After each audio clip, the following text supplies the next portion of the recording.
समाजशास्त्र का परिचय। बी पार्ट फर्स्ट में जो बेसिक एलिमेंट्स ऑफ सोशियोलॉजी उसके अंतर्गत समाजशास्त्र का परिचय इस टॉपिक पर आज हम लोग बात करेंगे। समाजशास्त्र क्या है, समाजशास्त्र की उत्पत्ति उद्भव इस प्रकार से हुआ है। कहा जाता है कि मनुष्य सबसे पहले प्रकृति के प्रति संवेदनशील होता है और प्रकृति के बारे में ज्ञान प्राप्त करता है। तो उसी के साथ ही प्राकृतिक विज्ञानों का उद्भव होता है। लेकिन समाज मनुष्य का यथार्थ है। मनुष्य का सामाजिक जीवन बहुत समय से अस्तित्व में है।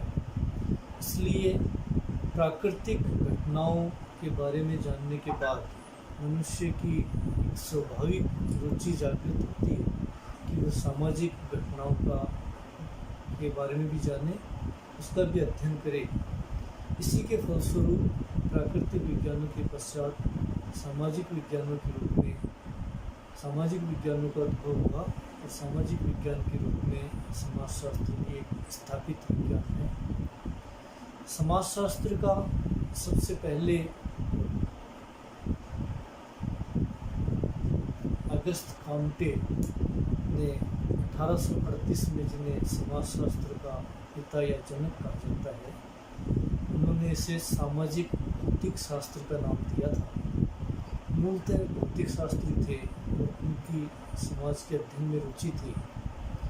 सामाजिक ने इसीलिए समाजशास्त्र का जनक कहा जाता है। उस समय बाद में इसी सामाजिक भौतिक शास्त्र का नाम समाजशास्त्र के रूप में पड़ा है। सोशियोलॉजी वर्ड दो शब्दों से मिलकर बना है, सोशियस और लोगस। ग्रीन और ग्रीक शब्द है सोशियस और लोगस, जिसका शाब्दिक अर्थ कहा जाता है समाज का विज्ञान। समाजशास्त्र के बारे में वैसे कोई सर्वमान्य परिभाषा नहीं दी जा सकती, लेकिन विभिन्न प्रकार के विद्वानों के विचारों के आधार पर समाजशास्त्र की परिभाषा को 5 भागों में बांटा जा सकता है। इसमें सबसे पहले बात करेंगे वार्ड ओडम गिडेंस की, जिन्होंने समाजशास्त्र को समाज का विज्ञान कहा है, समाज का अध्ययन कहा है। दूसरा, इसमें मैकाइवर पेज, ग्रीन, रोज, क्यूबर, जिन्होंने समाजशास्त्र को सामाजिक संबंधों का अध्ययन कहा है।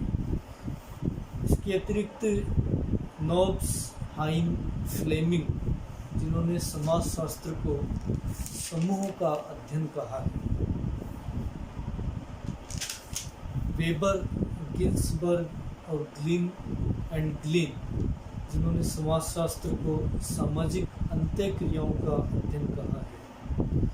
और Ogburn, Nimkoff, Bennett, Tumin, Kimball, Young, Sorokin, जिन्होंने समाजशास्त्र को सामाजिक जीवन, घटनाओं, व्यवहार एवं कार्यों का अध्ययन कहा है। बात करें समाजशास्त्र की समाज के अध्ययन के रूप में, तो ओडम, जिन्होंने लिखा है कि समाजशास्त्र वह विज्ञान है जो समाज का अध्ययन करता है। वार्ड, जिन्होंने लिखा है कि समाजशास्त्र समाज का विज्ञान है। गिडेंस कहते हैं कि समाजशास्त्र समग्र रूप से समाज का क्रमबद्ध वर्णन एवं व्याख्या है। इस आधार पर हम इस निष्कर्ष पर पहुंचते हैं कि समाजशास्त्र वह विषय है जो समाज के बारे में एक वैज्ञानिक रूप से, व्यवस्थित रूप से, समग्र रूप से, क्रमबद्ध रूप से उसका अध्ययन करने वाला विषय माना जाता है। इसके अतिरिक्त मैकाइवर पेज, क्यूबर, ग्रीन, रोज, जिन्होंने समाजशास्त्र को सामाजिक संबंधों का अध्ययन माना है। मैकाइवर पेज ने सोसाइटी इंट्रोडक्टरी एनालिसिस में लिखा है कि समाजशास्त्र सामाजिक संबंधों के विषय में है। संबंधों के इसी जाल को हम समाज कहते हैं। क्यूबर ने सोशियोलॉजी में लिखा है कि समाजशास्त्र को मानवीय संबंधों की वैज्ञानिक ज्ञान की शाखा के रूप में परिभाषित किया जा सकता है। रोज लिखते हैं कि समाजशास्त्र मानव संबंधों का विज्ञान है।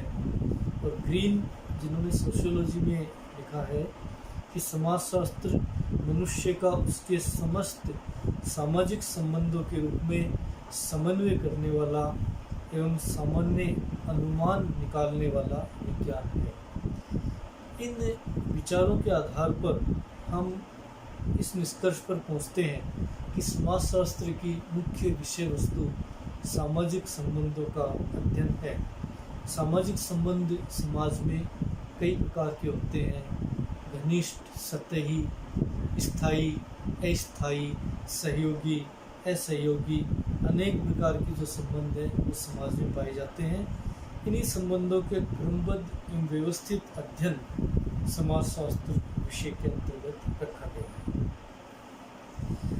तीसरे श्रेणी के अंदर हम बात करते हैं नोब्स, हाइन, फ्लेमिंग और जॉनसन के विचारों की, जिन्होंने समाजशास्त्र को सामाजिक समूह का अध्ययन माना है। क्योंकि व्यक्ति प्रारंभ से ही अकेला नहीं रहता है, समूह में रहता है। समूह उसकी एक नैतिक, प्राकृतिक और मानसिक आवश्यकता है, उसे सुरक्षा प्रदान करता है।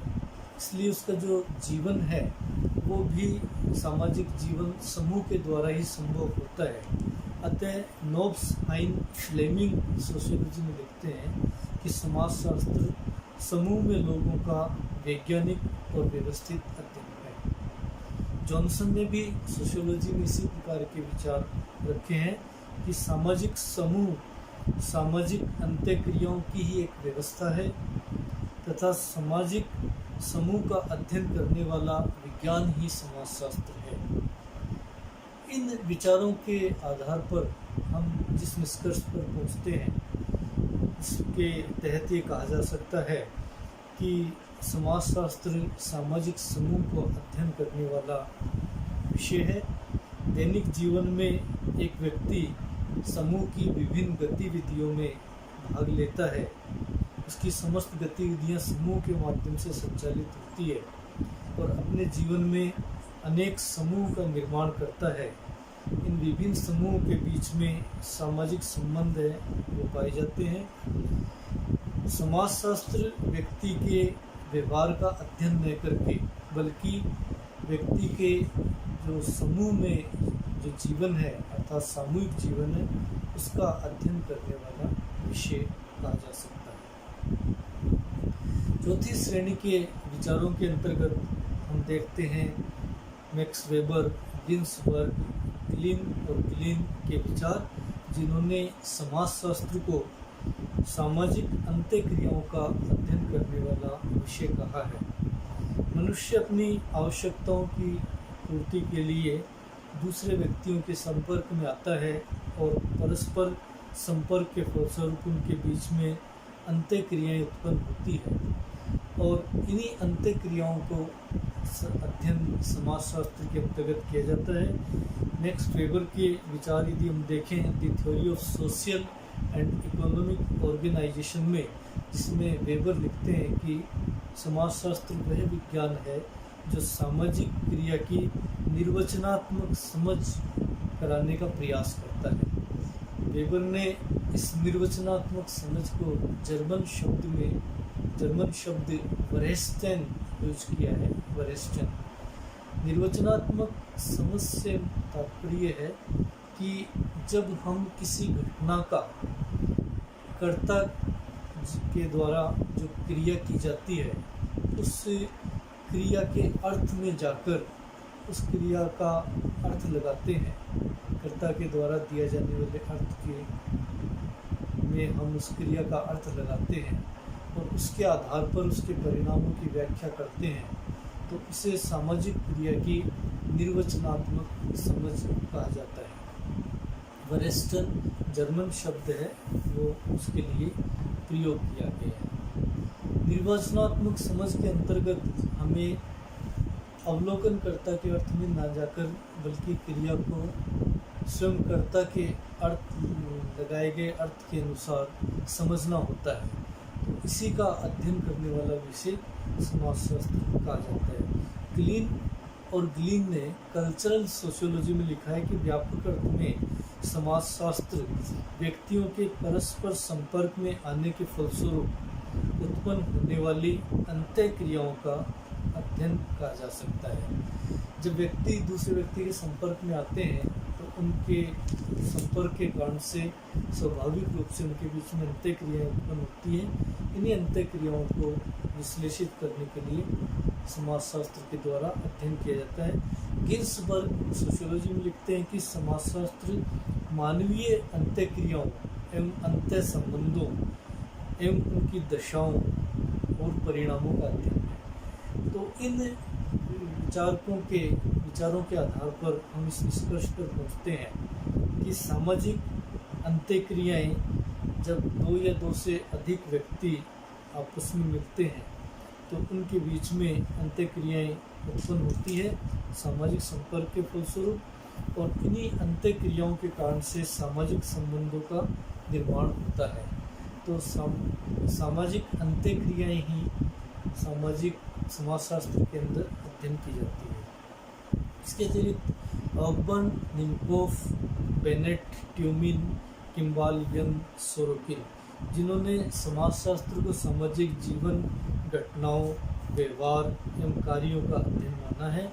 ऑकबर्न, निम्कोफ हैंडबुक ऑफ सोशियोलॉजी में लिखते हैं कि समाजशास्त्र सामाजिक जीवन का वैज्ञानिक अध्ययन है। बेनेट ट्यूमिन लिखते हैं इंट्रोडक्टरी जनरल सोशियोलॉजी इसमें कि समाजशास्त्र सामाजिक जीवन के ढांचे एवं कार्यों का विज्ञान है। किम्बाल यंग ने एन इंट्रोडक्टरी सोशियोलॉजी में लिखा है कि समाजशास्त्र सामाजिक समूह में मनुष्य के व्यवहार का अध्ययन करता है। Sorokin society, culture and personality में लिखते हैं कि समाजशास्त्र सामाजिक सांस्कृतिक घटनाओं के सामान्य स्वरूपों, विभिन्न प्रकारों और अनेक अंतर संबंधों का सामान्य विज्ञान है।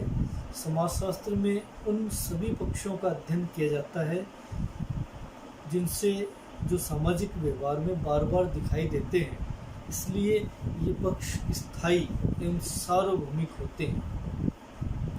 इन विचारों के आधार पर हम इस निष्कर्ष पर पहुंचते हैं कि समाज में जो व्यवहार पुनरावृत्ति लिए हुए होते हैं, अर्थात जिनकी आवृत्ति बार बार होती है, सामाजिक जीवन के जो पक्ष हैं वो बारी बारी व्यवहार में प्रयुक्त होते हैं। समूह संबंधों के विभिन्न स्वरूप जो बारी बारी दिखाई देते हैं, इन्हीं घटनाओं, व्यवहारों, कार्यों, ढांचों का अध्ययन समाजशास्त्र के अंतर्गत किया जाता है।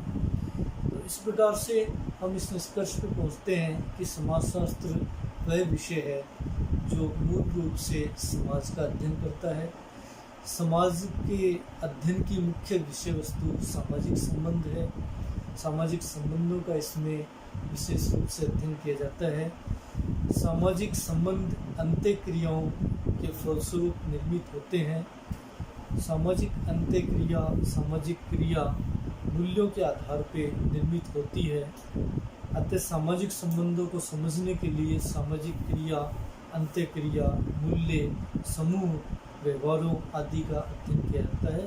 अतः समाजशास्त्र के अंतर्गत इन्हीं सभी पक्षों को सम्मिलित किया जाता है, जिसका मुख्य विषय वस्तु सामाजिक संबंध है। इन्हीं को समझने के लिए समाजशास्त्र विषय अस्तित्व में आता है।